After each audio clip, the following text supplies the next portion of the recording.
আমাকে একজন প্রশ্ন করেছে যে প্রিয় মানুষটা আগে ভীষণ পরিমাণ মিস করতো, ভীষণ পরিমাণ আমার কাছে আসতো, সে আমাকে ভালোবাসতো। এখন সেই মানুষটা হঠাৎ করে কি জানি হয়ে গেছে, আর আমাকে মিস করে না, আর আমাকে নিজে থেকে কল করে না, আর আমাকে আগের মতো ভালোবাসে না। কি করলে আবার সে আমাকে মিস করবে? তো চলো ভিডিওটা শুরু করছি, তোমাদেরকে বুঝিয়ে দিচ্ছি। আজকের ভিডিওটা আমি পুরোপুরি রিয়েলিটি বেসিস ডিসকাস করব, সাইকোলজিক্যালি ডিসকাস করব। তাই ভিডিওটা পুরো দেখো, পুরো দেখলে তোমাদের সবার এই বিষয়ের হেল্প হবে। চলো শুরু করছি মেন ভিডিও ভালো লাগলে ভিডিওটাকে লাইক করো, সাথে সাথে চ্যানেলটা সাবস্ক্রাইব করে রাখো। ফার্স্ট পয়েন্ট, সম্পর্ক শুরুর দিন থেকেই তোমাদেরকে এমন কিছু কাজ করতে হবে যেই কাজে সেই মানুষটা তোমার প্রতি বাধা প্রাপ্ত হয়ে যায়। মানে কি, সে বাধা পড়ে গেল, তার তোমাকে দরকার পড়বেই। সেই মানুষটা তোমাকে ছাড়া কোনো কাজ করতে পারবে না। সেই মানুষটার কাছে তুমি এমন একজন মানুষ, যেই মানুষটাকে দুঃখের সময়ও তার কাজে লাগবে, হাসি মজা আনন্দের সময়ও কাজে লাগবে। এই রকম একটা মানুষে পরিণত হতে হবে তার লাইফে তোমাকে। যদি সম্পর্কের শুরু থেকেই এমন একটা মানুষে তুমি পরিণত হতে পারো, যেই মানুষটাকে সে দরকার পড়লেই পাচ্ছে, সেই মানুষটাকে সে হাসিতে মজাতে মানে সব সময় সে পাচ্ছে, এমনভাবে পাচ্ছে যেই মানুষটাকে হারিয়ে ফেললে তার লাইফ থেকে অনেক কিছু হারিয়ে যাবে। যেমন আমাদের মা, যেমন আমাদের বাবা, যাদেরকে আমরা যদি হারিয়ে ফেলি তাহলে মনে হবে না যে আমাদের পৃথিবীর প্রায় অর্ধেক শতাংশ চলে গেল, আমাদের পৃথিবীতে নিজের বলে আর কিছু থাকলো না। ঠিক এই রকমই একজন মানুষ হয়ে উঠতে হবে যার কোনো বিকল্প নেই।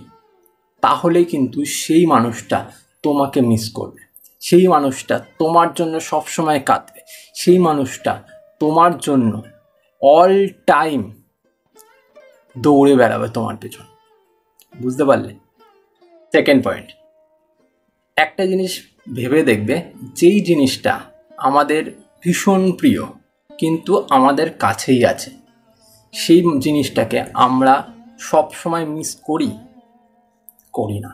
কারণ কি, আমরা জানি যে এই জিনিসটাকে তো আমরা যখন চাইবো তখনই পাবো।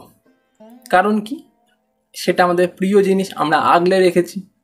যখন চাইবো তখন সেটাকে দেখতে পারবো, যখন চাইবো তখন সেটাকে ছুঁতে পারবো। তো আমরা সেই জিনিসটাকে কেন মিস করবো কোনো সময়? কিন্তু এমন একটা জিনিস যেটা আমাদের জন্য খুব দরকারি কিন্তু আমরা চাইলেই সেটাকে পাবো না। যেমন একটা ফিল্ম স্টার, আমরা পছন্দ তো করি, আমরা তাদের ফ্যানও হয়ে যাই, কিন্তু আমরা কি চাইলেই সেটার কাছে যেতে পারি না। সেই মানুষটা কি চাইলেই আমাদের বাড়িতে এসে থাকতে পারবে না। সেই মানুষটা কি সবসময় আমাদের সাথে ঘুরতে পারবে না। কারণ ওই মানুষটার দরটাই অতটা, সেই মানুষটার ভ্যালুটাই অতটা। ঠিক তেমনই ভালোবাসার ক্ষেত্রে আমরা যেই মানুষটাকে ভালোবাসার মানুষ খুব ভালোবাসি, কিন্তু সেই ভালোবাসার মানুষটাই যদি অল টাইম আমাদের কাছেই থাকে, আমাদের সাথেই থাকে, প্রয়োজনের থেকে বেশি বা আমার সাথে থাকছে, ঘুরছে ফিরছে, কথা বলছে, তাহলে সেই মানুষটার দর আমাদের কাছে আসবে। সেই মানুষটাকে মনে হবে না কেমন একটা ফেলনা, কেমন একটা সস্তা টাইপের। ঠিক তেমনই তোমার ভালোবাসার মানুষের ক্ষেত্রে হচ্ছে। তুমি যখন সেই মানুষটার কাছে অল টাইম অ্যাভেলেবেল থাকছো, অল টাইম তার কাছে থাকছো, অল টাইম তার সাথে কথা বলছো, তাকে ভালোবাসো, তার সাথে কেয়ার করছো, সব কিছু তার জন্য করছো, সেই মানুষটা কি করছে, ভাবছে তুমি একটা সস্তা মানুষ, তোমার নিজস্ব কোনো ব্যক্তিত্ব নেই। এই কারণে সেই মানুষটা গুরুত্ব দিচ্ছে না, সেই মানুষটা মিস করছে না। কারণ তাকে তুমি মিস করার জায়গাটাই করে দিচ্ছ না। একটা মানুষকে মিস করার জায়গাটা তো করে দিতে হবে, তারপর তো সে মিস করবে। আমি যদি সবসময় তার পাশে গিয়ে বসে থাকি, সে মিস করতে পারবে? সেই মানুষটা আমার অভাব কোনো সময় অনুভব করতে পারবে? যদি আমার অভাবটাই অনুভব না করতে পারলো, সে আমাকে কেন মিস করবে? বোঝা গেল ব্যাপারটা? এই কারণে সেই মানুষটাকে তুমি অল টাইম অ্যাভেলেবিলিটি দেখিও না, তার কাছে অল টাইম চলে যেও না, তার জন্য অল টাইম এক জায়গায় অপেক্ষা করো না। যখন দেখবে সেই মানুষটা তোমাকে সেই জায়গাটাতে দেখতে পারছে না, তখনই সে তোমাকে কল করবে, সেই মানুষটা তখনই তোমাকে খুঁজবে, এই খোঁজাটাই তাকে মিস করাবে তোমাকে। বুঝতে পারলে?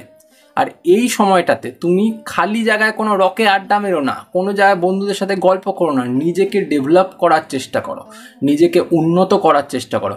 যদি তুমি উন্নত না করতে পারো, নিজেকে ডেভেলপ না করতে পারো, তুমি ইনকাম না করতে পারো, তাহলে কিন্তু সেই মানুষটা একটা দিন পর সে ছেড়ে দিয়ে চলে যাবে। সেই মানুষটা কিন্তু তোমার সাথে আর থাকবে না, তোমাকে আর ভালোবাসবে না। কারণ প্রত্যেকটা সম্পর্কের একটা শুভ পরিণতির দরকার পড়ে, আর সেই শুভ পরিণতিটা সেই মানুষটার সাথেই সম্ভব হয় যেই মানুষটা ফিনান্সিয়ালি সে গ্রোথ করতে পারে, সেই মানুষটা নিজে মেন্টালি গ্রোথ করতে পারে, যেই মানুষটা একটা উন্নত মানুষ, যেই মানুষটা একটা পরিবারের ভার বহন করতে পারে, সেই মানুষটাকেই একটা মানুষ চায়। কারণ একটা ফেলনা, একটা সস্তা, একটা সহজলভ্য মানুষকে কেউ কোনো সময় চায় না। তাই তোমাকে এটা বুঝতে হবে, এটা একদম রিয়ালিটি, এটা বাস্তবতা। তুমি সারাক্ষণ তার সাথে থাকলেই যে সে তোমাকে ভালোবাসবে এটা একদম নয়। তার সাথে যত দূরে থাকতে পারবে সেই মানুষটা তোমাকে ততটা কাছে চাইবে। আর সেই সময়টাতে তুমি যদি কাজ করতে পারো, সেই কাজটার মাধ্যমে তুমি যদি নিজেকে ব্যস্ত রাখতে পারো, তাহলেই সেই মানুষটা তোমার সাথে থাকবে। এটাই কিন্তু হিউম্যান সাইকোলজি, বুঝতে হবে এটা। আমরা যেই মানুষটাকে পাই না সেই মানুষটার জন্য আমাদের আশা আকাঙ্ক্ষা বাড়ে, যেই মানুষটাকে আমরা পেয়ে যাই সেই মানুষটার জন্য কিন্তু আমাদের আশা আকাঙ্ক্ষা থাকে না। শুধু মানুষটার জন্য না, প্রত্যেকটা জিনিসের ক্ষেত্রে যেটা আমাদের কাছে নেই সেই জিনিসটার জন্য আমাদের ইচ্ছা আকাঙ্ক্ষা বাড়ে।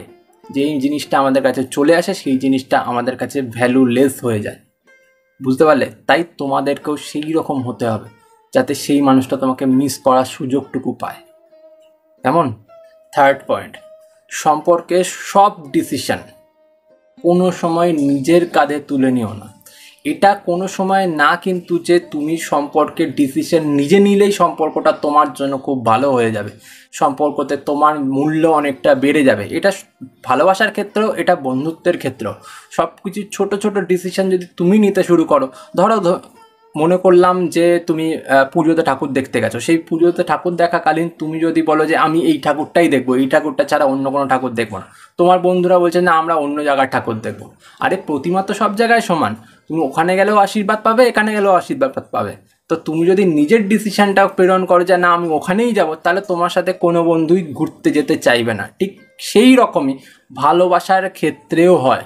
তুমি যদি সবসময় নিজের ডিসিশনটা জানাও, এখানে যাবে না, ওখানে যাবে না, সেখানে যাবে না, এটা করবে না, ওটা করবে না, সেটা করবে না, তাহলে তোমার কথায় কোনো সময় কান দেবে না সে। কারণ সে একটা আলাদা ব্যক্তিত্ব, সে একটা আলাদা জিনিস চায়, সে একটা আলাদা রূপে তৈরি হয়েছে। তাই সেই মানুষটার আলাদা ডিসিশন থাকতে পারে, তার ডিসিশন তার, তোমার ডিসিশন তোমার। এটা মানতে হবে, এটা বুঝতে হবে। ছোট ছোট ডিসিশন নিজের কাঁধে তুলে নিয়ে নিজেকে বড় প্রমাণ করতে গেলে তুমি কিন্তু ছোটই প্রমাণিত হয়ে যাবে। সে কিন্তু তোমাকে মিসও করবে না, সে তোমার কিন্তু কাছেও আসবে না। বুঝতে পারলে? সে সবসময় তোমাকে দূরত্বে রাখার চেষ্টা করবে বা তোমার থেকে দূরত্ব বজায় করে থাকতে চেষ্টা করবে। এটাই কিন্তু হয়। কারণ আজকালকার দিনে এই রকম কেউ চায় না, কেউ পছন্দ করে না। তুমি যদি এরকম হয়ে থাকো তাহলে নিজেকে চেঞ্জ করার চেষ্টা করো, ঠিক আছে? নয়তো বিপদ তোমার কাছে। আজ এ পর্যন্তই। ভিডিও ভালো লাগলে লাইক করো, সাথে সাথে চ্যানেলটাকে সাবস্ক্রাইব করে নিও, এটা ভীষণ জরুরি। এতে আমার একটু মোটিভেশন বাড়ে, আমার ভালো লাগে। চলো আজ টাটা।